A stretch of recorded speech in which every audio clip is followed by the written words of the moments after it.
Je suis donc neurologue dans le service de neurologie et neuropsychologie et je coordonne les études de recherche clinique dans ce service qui portent donc essentiellement sur la maladie d'Alzheimer et les syndromes apparentés. Donc dans ce contexte, on a plusieurs types de travaux de recherche. On travaille sur les problèmes de diagnostic précoce, surtout de la maladie d'Alzheimer et des syndromes apparentés. On travaille sur les maladies elles-mêmes, donc l'histoire naturelle de la maladie. Et puis on s'intéresse aussi à ce que ces maladies-là peuvent apporter aux neurosciences. Parce que ce sont des modèles particulièrement intéressants et étudier ces patients peuvent apporter des connaissances sur l'organisation du cerveau. Et enfin, on est également impliqué dans des études, des essais thérapeutiques, donc à la recherche de nouveaux médicaments. Comment ça se passe, cette histoire de consentement, de compréhension, quand justement c'est le propre de la maladie, enfin, comment ça se passe? Donc là, vous évoquez deux situations qui sont très différentes. La première, c'est la recherche chez les patients qui sont capables de donner leur consentement. Et là, c'est généralement des travaux sur le diagnostic précoce ou des travaux en neurosciences qui peuvent apporter aux neurosciences. Donc dans cette situation-là, les patients sont bien entendu capables de donner leur consentement, de comprendre tous les enjeux de l'étude, les bénéfices et les risques qui sont encourus. Et donc ça, c'est une situation qui est éthiquement plus confortable, le recueil du consentement en tout cas.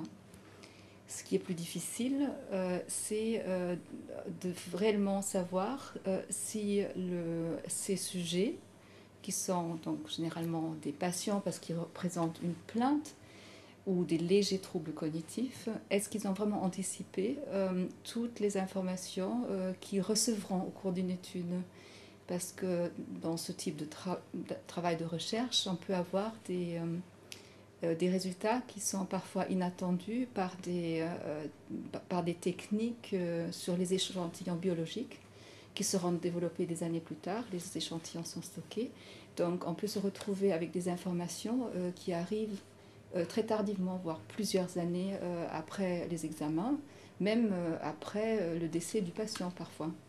Donc ça c'est un des problèmes, c'est d'une part bien informer le patient de ce risque-là, et aussi de découvrir peut-être des anomalies qui mettent ce patient dans un statut de malade.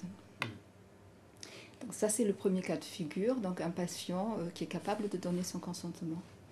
Dans d'autres travaux de recherche, on est très souvent confronté à des patients qui ne sont plus capables de donner leur consentement. Et ça, c'est bien entendu, ça c'est plus difficile. Ces travaux, bien entendu, pour améliorer nos connaissances, ils sont nécessaires. Mais en réalité, c'est la famille ou la personne de confiance qui va décider si cette recherche est viable pour le patient et si les désagréments et les risques qu'il encourt, qui restent mineurs, mais si ils sont moins importants que les bénéfices qu'on peut attendre pour le patient, mais également pour la collectivité. Et donc là, on est régulièrement confronté à des problèmes éthiques qui sont malgré tout encadrés par la loi, parce que vous savez que en France et dans la plupart des pays européens, il y a des comités de protection de personnes qui examinent tous ces protocoles de recherche et que tout ça est soumis à des règles éthiques très, très bien définies. Mais alors justement, est-ce qu'il y a une spécificité de ces règles pour les malades d'Alzheimer? Je veux dire, est-ce que on peut considérer que c'est un malade comme un autre et je sais pas, on pourrait comparer aux enfants par exemple, puisque les enfants peuvent dire oui sans avoir aucune conscience de ce qui va se passer. Alors c'est pas pour infantiliser les malades d'Alzheimer, hein. Je dis les enfants comme je dirais à quelqu'un qui comprend pas bien la langue par exemple. C'est un peu du même ordre. Il y a des modèles de contrôle spécifiques à chaque type de malade. Comment ça fonctionne? À ma connaissance, il n'y a actuellement pas un cadre légal spécifique à la maladie d'Alzheimer ou des autres maladies dégénératives du cortex cérébral. J'espère que je ne me trompe pas. Généralement, les comités de protection des personnes nous demandent de recueillir également donc, le consentement de la personne de confiance. Un autre cas de figure, mais qui se présente pas si souvent que ça, c'est que certains patients atteints de ce type de maladie ont une protection de la personne, donc une curatelle, une tutelle. Et à ce moment-là, c'est la personne qui est tuteur ou curateur qui va signer le document. Mais il est vrai que les patients ne donnent pas un consentement éclairé et que c'est quelque chose de très difficile. Mais par exemple, dans les essais thérapeutiques dans lesquels on inclut à ce jour surtout des patients qui sont à un stade avancé, si on ne le faisait pas, on ne pourrait pas tester les molécules. Demain, déjà maintenant, on commence à faire beaucoup d'essais thérapeutiques sur des patients à des stades très débutants. Alors à ce moment-là, ce problème ne se pose plus.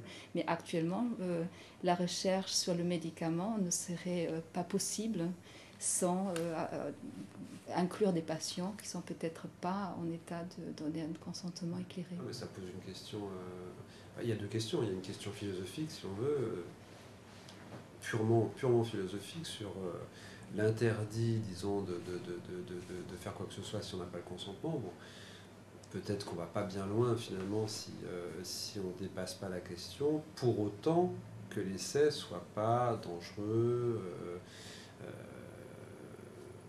éprouvant, contraignant, etc. etc. Bon, donc, je sais pas, très concrètement, c'est quoi ces tests? Les tests qu'on fait lors dans nos travaux de recherche, vous voulez dire? C'est éprouvant, c'est dangereux. Alors, est-ce que on ne sait pas ce qu'on fait Tout ça est déjà bien encadré comme par les comités de protection des personnes, mais aussi par les gens qui font ces protocoles de recherche, qui les dessinent comme nous, et nous avons notre morale personnelle aussi. Alors, est-ce qu'il y a quelque chose de dangereux? C'est généralement, ça dépend bien sûr des objectifs de chaque travail de recherche, mais par exemple, pour vous donner un exemple, nous nous intéressons au diagnostic précoce de la maladie d'Alzheimer. Et dans ce cadre-là, on s'intéresse aux marqueurs cognitifs qui permettraient de faire un diagnostic relativement très très tôt au cours de ce processus pathologique. Bien entendu, quand on s'intéresse aux marqueurs cognitifs, il faut également prendre en compte les marqueurs de la neuroimagerie, des marqueurs biologiques dans le liquide céphalorachidien et dans le sang. Donc, quand nous concevons un protocole de recherche, on va donc essayer de faire une batterie de tests neuropsychologiques et de l'associer avec des tests de neuroimagerie, les autres techniques que j'évoquais. Alors, est-ce que ça, c'est contraignant? Oui, parfois, parce que pour la batterie de tests, ça peut durer 8 heures, 10 heures. Et ça peut être, je ne vais pas dire nocif, mais une partie de ces tests peuvent mettre le patient en échec. Alors, notre équipe, justement, essaye de développer des épreuves qui évaluent la mémoire, par exemple, mais qui ne mettent pas forcément le patient en échec. Et ça, c'est quelque chose de très important qui devrait un peu plus entrer dans la clinique aussi. Mais nous ne pouvons pas faire abstraction des autres tests qui sont plus connus et qui nous servent de comparaison et qui effectivement mettent le patient en échec, qui sont répétitifs et peut-être pénibles. Alors, c'est une contrainte par ailleurs, donc par le temps que le patient doit nous donner. Il y a le risque que le patient, là dans le cadre du diagnostic précoce, passe à un statut de patient, se sent plus malade. Mais certains patients ressentent aussi un bénéfice, à savoir qu'on s'intéresse à eux, on prend leurs plaintes, leurs déficits au sérieux. Nous, comme soignants, on essaie de leur expliquer de quoi il s'agit. Et donc ça, c'est un bénéfice personnel. Et puis, bien entendu, dans tout ce cadre de la recherche biomédicale, il y a le bénéfice pour la collectivité. Donc on peut estimer que pour notre société, notre groupe, de pouvoir faire un diagnostic de ce type de maladie tôt, quand les lésions sont restreintes à une petite partie du cerveau, ça sera un grand bénéfice le jour quand nous aurons des médicaments curatifs. Actuellement, bien entendu, ce n'est pas le cas, mais il faut d'une certaine manière préparer cette étape des traitements efficaces et curatifs en ayant les outils de faire un diagnostic très très tôt. Est-ce qu'il y a des accidents, je veux dire entre guillemets, c'est-à-dire une recherche qui commence et puis il y a eu un malentendu, si on peut dire. Et donc le malade ou son entourage, à un moment donné, dit non, mais attendez, vous rigolez, on n'avait pas bien compris. C'est pas que, si c'est ça, on arrête. Ça peut arriver parce que les patients se lassent peut-être de ces procédures répétées.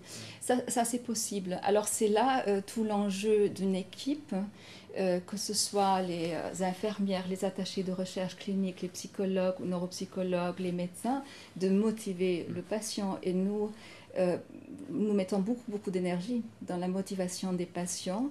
Ce sont des patients en quelque sorte privilégiés pour lesquels nous investissons beaucoup plus de temps parce qu'ils sont précieux pour nous. Donc c'est à nous de faire en sorte que le patient se sente valorisé et motivé pour cette recherche. Est-ce qu'on peut déjà tirer des conclusions? Et si on peut en tirer, est-ce que ça présente un intérêt dans la mesure où on n'a pas de réponse pour l'instant en termes de médicaments ou de traitements? Donc là, comment on envisage la recherche? Bon, alors évidemment, je suis tout à fait d'accord, c'est ce que vous disiez tout à l'heure. Hein. On est dans du très long terme, on est au début de quelque chose, bon, mais quand même.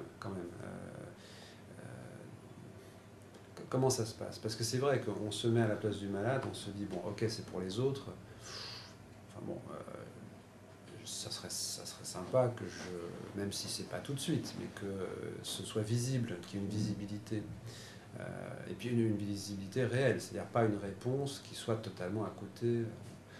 Alors, je pense qu'il est très important d'être honnête avec les patients et nous sommes très clairs, nous leur expliquons bien que leur participation aux protocoles de recherche, en tout cas de recherche clinique, ne leur apporteront peut-être rien dans l'immédiat en termes de bénéfices sur leur maladie. Donc là, je pense qu'il ne faut pas tricher. Néanmoins, je pense que ça entraîne un espoir qui est peut-être pas direct, et la notion d'espoir dans une maladie qui est potentiellement évolutive, c'est quelque chose de très important aussi. Donc il y a cette notion-là. Après, est-ce que les travaux de recherche clinique dans la maladie d'Alzheimer apportent quelque chose? Sur le plan thérapeutique, il est vrai qu'actuellement, les résultats sont plutôt décevants. Mais il y a un énorme écart entre les connaissances de la maladie, dans lesquelles je pense que la science a fait des progrès considérables, que ce soit sur l'animal, que ce soit sur l'homme, au cours des dernières 15 années peut-être. Il y a un écart considérable entre ces connaissances, parce qu'on commence à vraiment bien connaître les mécanismes des maladies, et donc le manque d'outils thérapeutiques, de médicaments efficaces sur l'évolution de la maladie. Mais l'un va certainement alimenter l'autre, et c'est un constat aujourd'hui. Demain, les choses vont peut-être changer. Au début du sida, on disait ça aussi. On disait, c'est comme une asymptote, je crois, c'est-à-dire que ça ne se rejoint jamais, ça se rejoint à l'infini. Ces deux courbes se rejoignent à l'infini. Bon, et on est tellement loin du résultat que les gens qui travaillent dessus, bon, on n'est pas loin, c'était quoi, il y a 15 ans, 20 ans, hein, peut-être un peu plus, mais oui, un peu plus, bon, on ne verront jamais de résultats. Or, les résultats, on les voit maintenant. Mais parce qu'on s'y est mis, parce qu'il y a tout un tas de raisons. Est-ce que par rapport à ce que vous disiez tout à l'instant, là, est-ce que pour Alzheimer, on a quelque chose de cet ordre-là? Enfin, est-ce qu'on peut imaginer quelque chose de cet ordre-là? Est-ce que là, on sent qu'on est proche de quelque chose? Enfin, c'est un peu ça. Ou est-ce que ça change toute notre façon d'appréhender la recherche? Est-ce qu'il y a quelque chose un peu de comparaison? Ou alors, c'est une comparaison totalement fausse.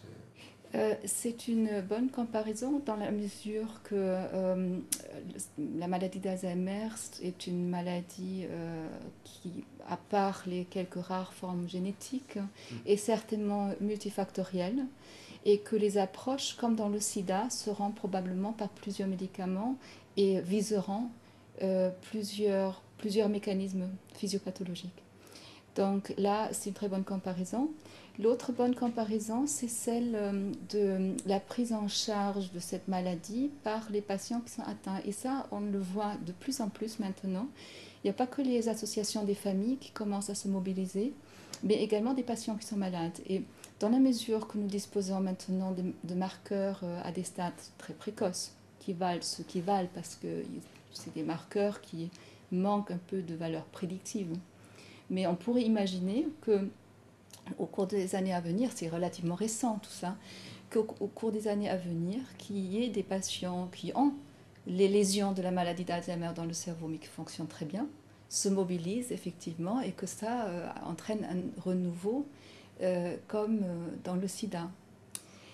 Alors, il y a eu énormément de progrès dans de nombreux domaines de la recherche, mais il reste peut-être un point qui est très très important, qui a été un peu négligé.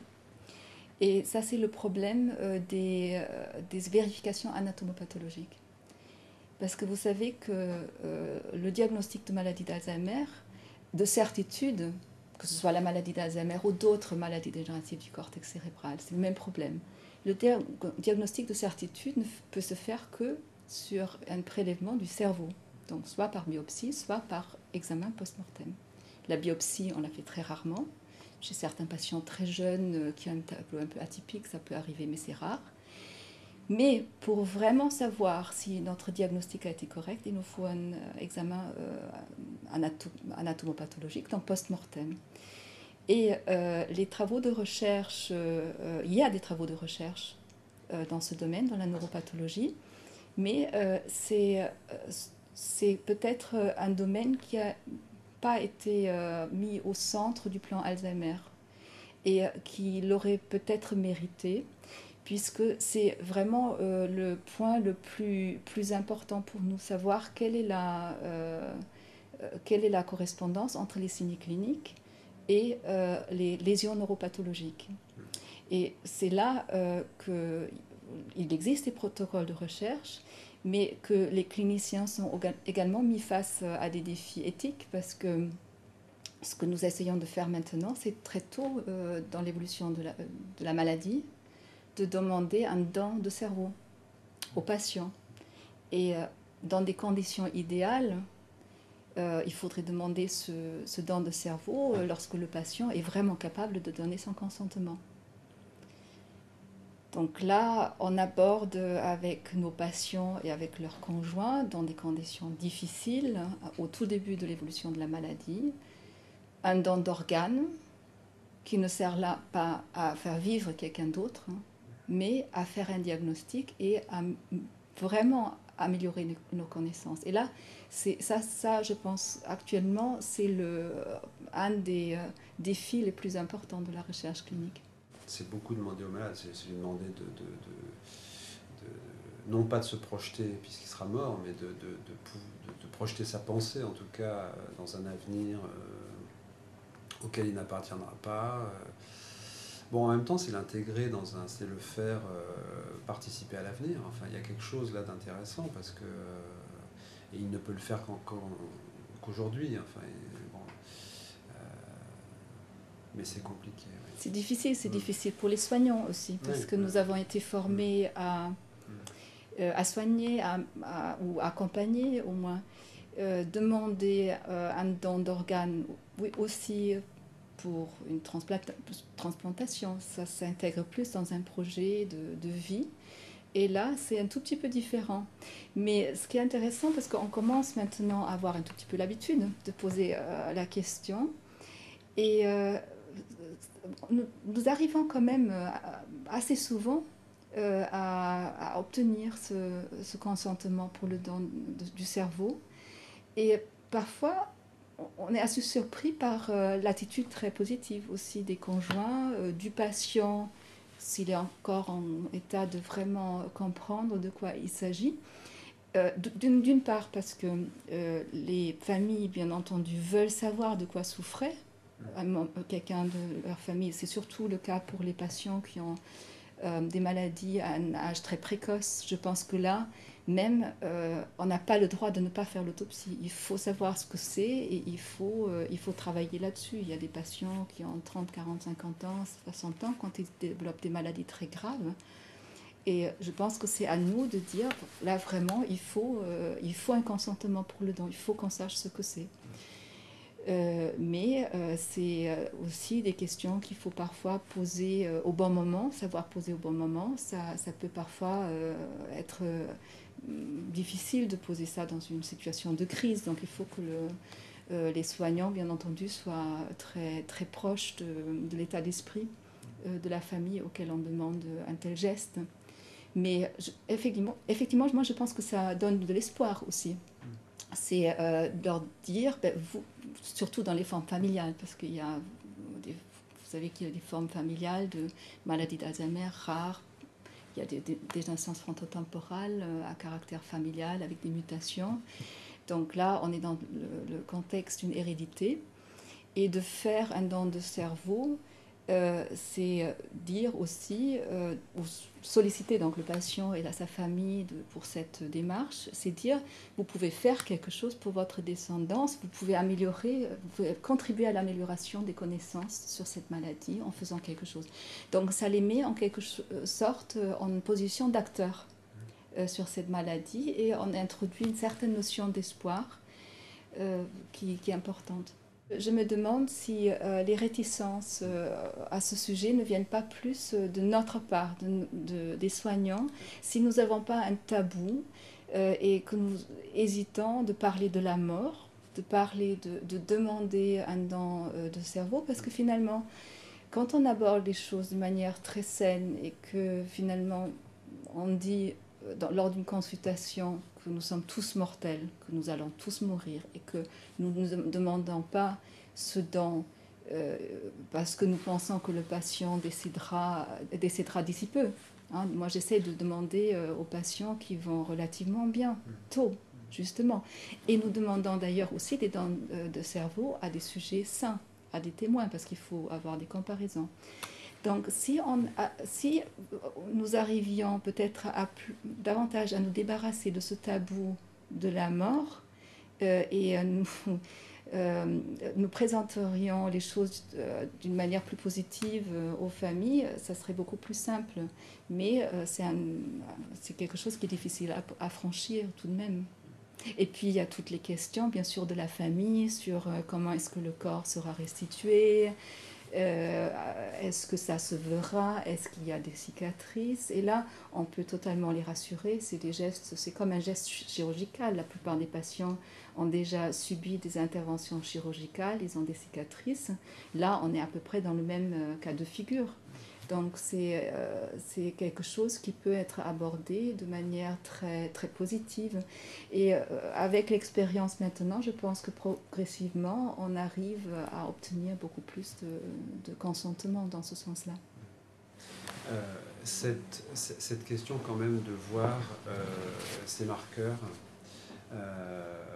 chez des malades, enfin chez des personnes qui ne sont pas malades, mais de voir ça relativement jeune et de façon assez massive, hein, finalement, si j'ai bien compris. Bon.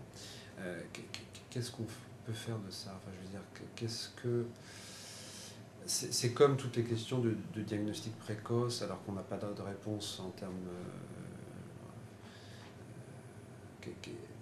Est-ce qu'il n'y a pas un malentendu là? Enfin, est-ce qu'on ne fait pas deux choses en même temps? C'est-à-dire de la recherche vraiment et en même temps autre chose qui n'a pas lieu d'être, enfin qui est à côté. Donc si je comprends bien, vous évoquez le problème de découverte d'anomalies protédique chez des patients, chez des témoins, on va dire. Ça arrive maintenant, c'est que nous disposons maintenant de ce qu'on appelle des biomarqueurs de la maladie d'Alzheimer.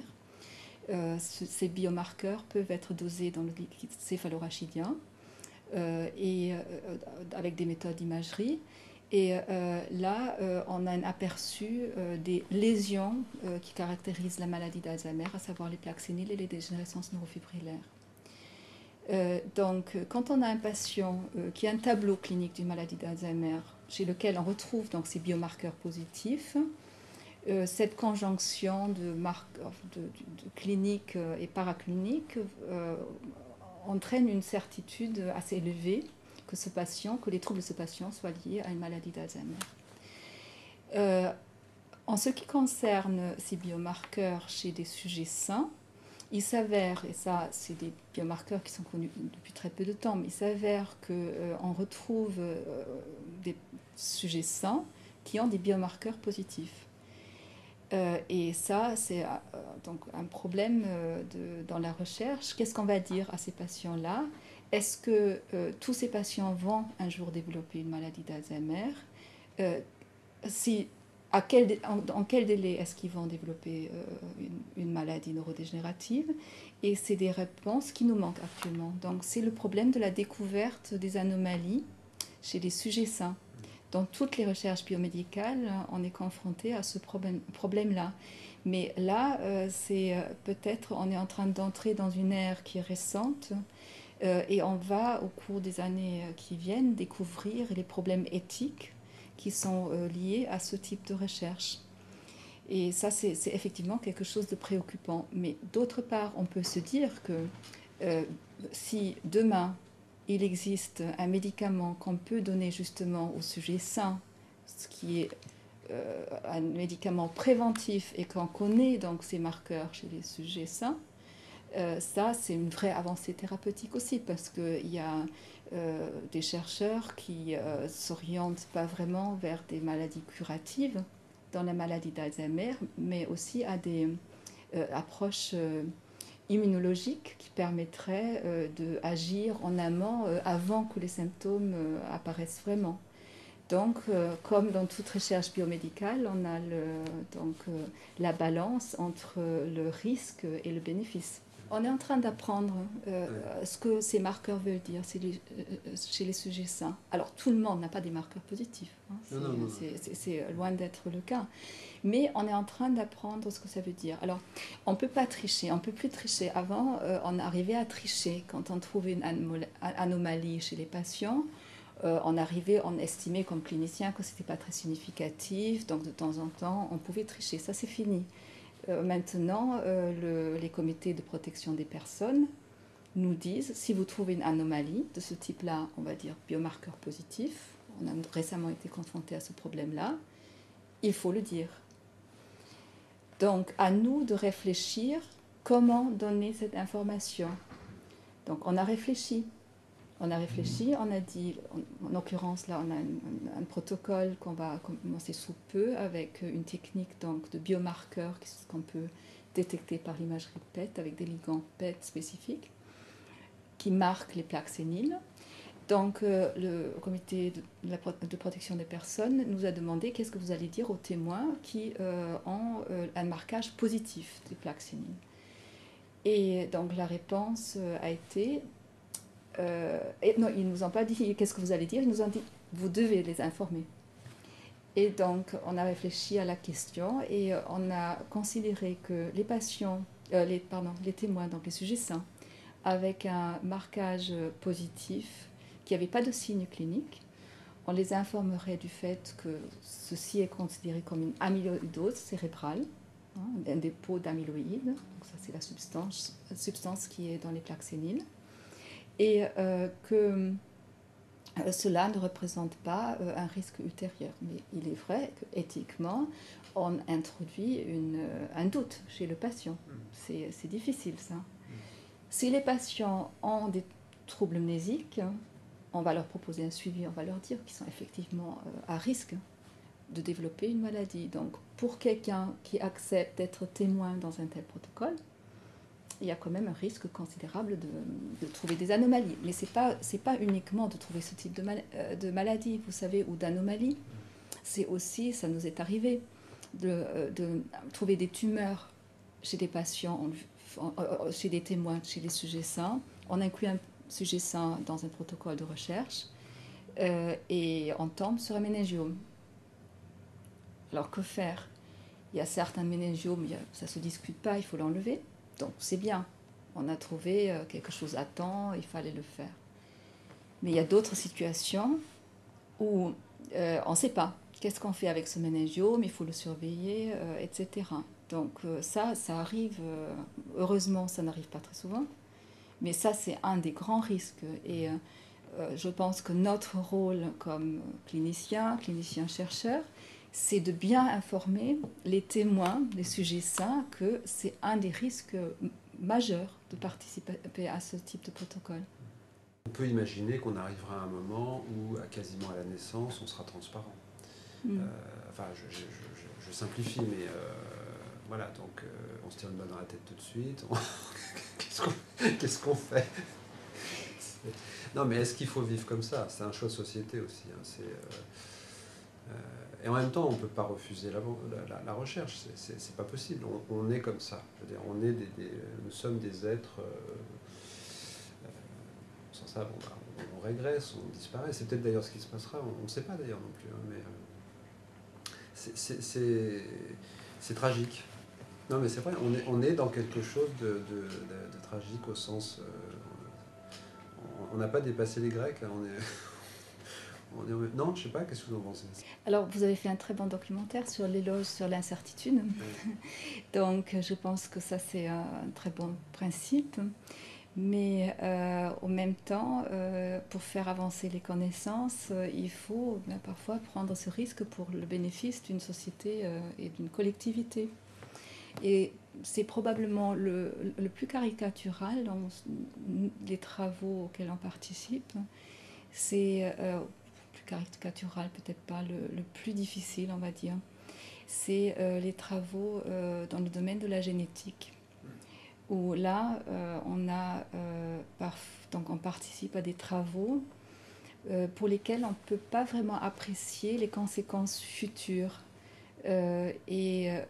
Où on a vu des patients et 10 ans plus tard, on trouve une mutation qu'on ne connaissait pas avant. Le patient est décédé, il a des enfants, une épouse. Nous ne savons pas toujours à qui donner cette information. Est-ce qu'on est en devoir de les donner? Et en même temps, si on ne participe pas à ce type de recherche, est-ce qu'on peut vraiment espérer des avancées dans le domaine thérapeutique? C'est très difficile. D'autre part, il y a des études, des travaux relativement récents d'un neuropathologiste allemand très célèbre, Heiko Braak, qui montre que déjà avant l'âge de 30 ans et des enfants de 10 ans, 12 ans ont déjà les lésions de la maladie d'Alzheimer. Donc, c'est des maladies qui commencent peut-être très très tôt. Et encore une fois, je pense qu'il faut faire l'éloge de l'incertitude. Ça, c'est clair. Mais il faut de temps en temps, dans certaines populations très ciblées aussi, aller jusqu'à la certitude avec tous les risques qu'on prend pour la personne.